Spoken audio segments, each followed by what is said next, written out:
Քրեական կարգավիճակից զրկելը մեծ վնաս է հասցրել Իլյա Սիմոնյայի կարիերային, ով հեռակակարգով դատապարտվել է 21 տարվա ազատազրկման օրենքով գող Վյաչեսլավ Իվանկովի յապոնչիկի սպանությունը կազմակերպելու համար։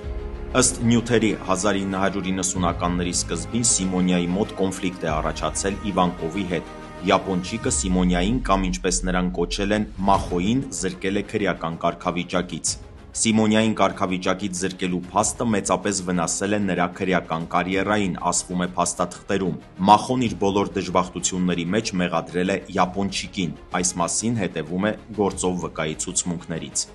Սիմոնյան, ինչպես նշված է նյութերում, իսկապես ցանկանում էր վերականգնել իր կարգավիճակը եւ հաճախ փորձում էր ինքնուրույն հանդիպում կազմակերպել այս հարցը լուծելու համար, ի թիվս այլ բաների, ինչը նրան այդպես էլ չէր հաջողվում։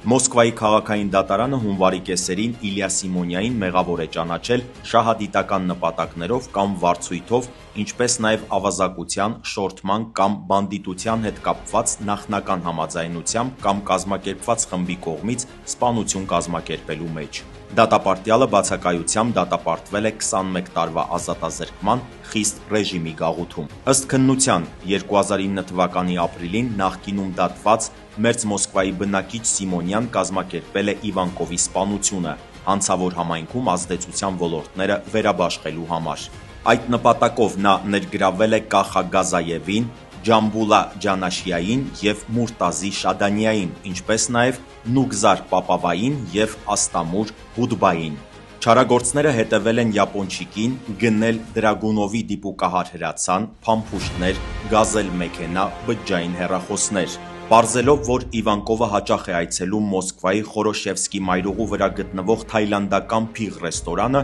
նրանք կրակելու համար ընտրել են մոտակա վայր։ Սիմոնյայի հրահանգով հուլիսի 28-ին Գազաևը, Ջանաշյան, Շադանյան, Պապավան և Բուդբան ժամանել են ռեստորան և հետևել Իվանկովին։ Երեկոյան Բուդբան, որը թաքնված է եղել գազելի թափքում, կրակել է յապոնչիկի վրա, երբ վերջինը դուրս է եկել հաստատությունից։ Տուժածը հոկտեմբերի 9-ին հիվանդանոցում մահացել է վերքերից։